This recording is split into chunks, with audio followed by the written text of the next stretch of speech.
You've made the decision to go after voiceover as your next career. That's awesome. Voiceover is an excellent career. It's fun, it's rewarding, it's creative, it can be fruitful, but you probably don't want to go all in right away. Let's talk about it. I don't know how many of you guys like to cook. I do. I'm the family cook. And maybe it's because I grew up with parents that didn't particularly like to cook, and the results showed it. Anyway, so as you know, if you're a cook, a lot of times when you're making things like stews or chili or good barbecue, low and slow, some of these dishes take time. They take kind of a lot of time. There's a lot, not necessarily a lot of prep work, but things just need to bubble and simmer and work its magic on its own. And a voiceover career can be a lot like that. And so you can't expect huge results right out of the gate. Like if you just threw your ingredients together and you tasted it, it was like, it's probably, it's not all that it can be unless you just work it for a long time. Okay, now let me explain. I'm a pretty cautious person. I'm kind of frugal. I don't mind spending money, but I do the research and make sure that I'm buying the right thing, right? And when I started when I decided that voiceover was going to be my next career, well, first of all, I was already in my mid-40s. I was like 47, something like that. And I was working in the construction trades, and my body was suffering for it. And I had been in it a long time, and I needed a change if I was going to continue working into my 60s and hopefully 70s. Who knows, maybe beyond. And so I knew that voiceover is going to be the next thing, but I also knew that just like any other acting career, you just don't like come right out of the gate hitting home runs. This takes time. There's a lot to learn. And even though voiceover isn't something that you necessarily like go to college for, you don't go to college for it. But at the same time, you need to be educated because there's a lot to learn. There's even if you come from an acting background, there's a lot to learn about voiceover because it's just different enough to not make your prior experience null and void, but there are subtleties that you need to learn, not only about acting, but about the business side and all that stuff, how to approach clients, how to approach agents and casting directors, all that stuff, okay? So here's why I think it's much better to approach voiceover in a measured part-time approach rather than just going all in, okay? So let's get started. Hey, by the way, I'm Jan Anderson. I've been in voiceover for a number of years now. So I'm here to try to share some of my experience. And as I alluded to just a moment ago, I was already working, in a full-time capacity. I had another business. I had a full-time business on my own. I was a plumbing contractor. And getting into voiceover was exciting. It made me excited like I hadn't been in years. Of course, I wanted to dive right in, but I also knew that I couldn't do that financially. I had a good income. I had some money in the bank, but I just couldn't jump ship and go after something that was at this point just kind of ideas floating in my head because I wasn't educated about what I needed to become to be a contender, to make a good living. So here are some thoughts about why it is much better to go in part-time. Okay. Keep your day job, as I've said before. Or at least a part-time job, whatever you need to do to make money to survive. Don't expect voiceover to make you any money in the beginning. As a matter of fact, you will be paying for things. You will need to have money to pay for things to help get you set up. Now, when you're going at it part-time, there's a much lower financial pressure. You have that job or jobs, part-time, full-time, whatever it may be, to hold up your domestic needs, your health care, your your rent or mortgage payment, your whatever it is, groceries. So that way, if you don't have all that financial pressure, you can make more thoughtful, creative choices about, for instance, who you might study with, to learn about voiceover, to learn about how to do voice acting. That's very important. When you don't have that pressure, or if you are pressured to be looking at this from a purely monetary standpoint, you're going to start making desperate decisions. Like, oh my God, I got to start making money right now. I'll take anything, even if they're, screwing me. You don't want to be in a position like that, okay? That will burn you out. And you don't want that, especially at the beginning. There'll be enough times to feel burned out and realize you need to make some changes. I went through that, and I'll talk about that in a moment. Now, here's another good thing. As I alluded to with my little cooking metaphor, when you're part-time at this, it gives you time to build your skills. Having one or two coaching sessions, that's not necessarily going to prepare you. For instance, I came from a stage acting background where everything was bigger than real life, because you were communicating to a live audience, and many times, the people in the back row need to understand what's going on. So even quiet moments were bigger than quiet. You know what I mean? So I needed to learn how to just not project as much and to tone it down some. And that took time. It took time. It took a while for me, at least. If you give it time to develop your acting skills, you won't be in a position where you feel like you have to book or go broke. And that's kind of getting back to the financial side as well. I'll kind of bounce around here a little bit because they all tie together. Okay. Now, the next thing that is helpful is that when you're examining your options in voiceover, it gives you some time to experiment with things. You can see what it's like to perhaps work in audiobooks. Explore the various casting options in audiobooks, animation, other types of character work, and of course commercials.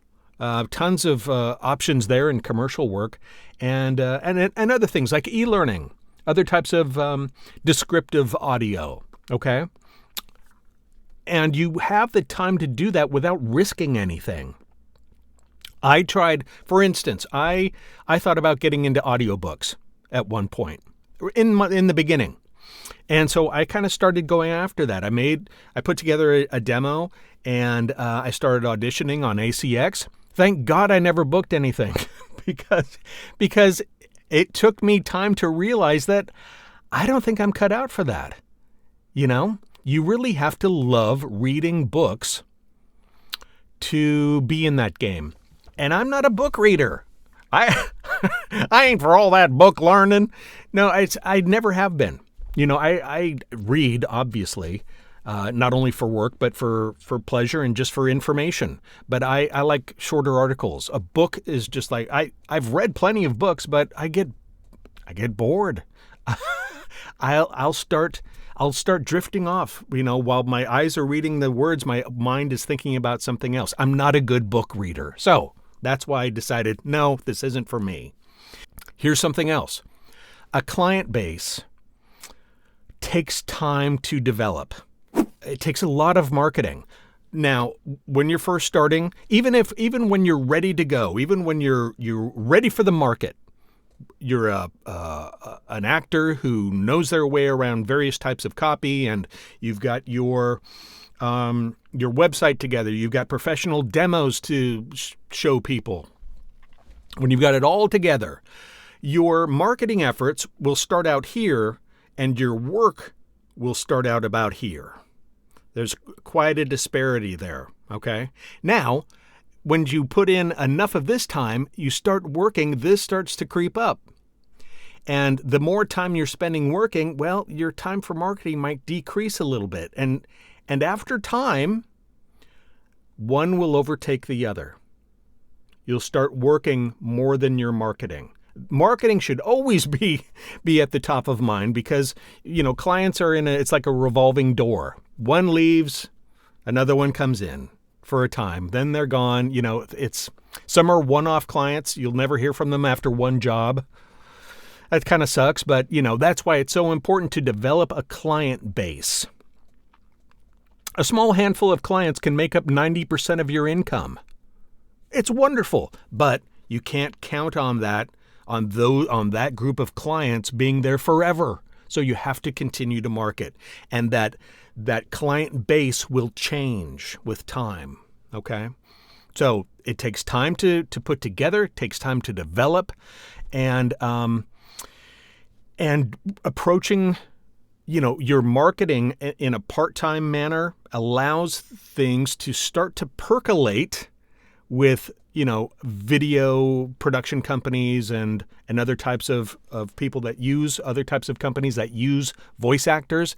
It allows that kind of information to percolate while you continue to develop your skills. Okay.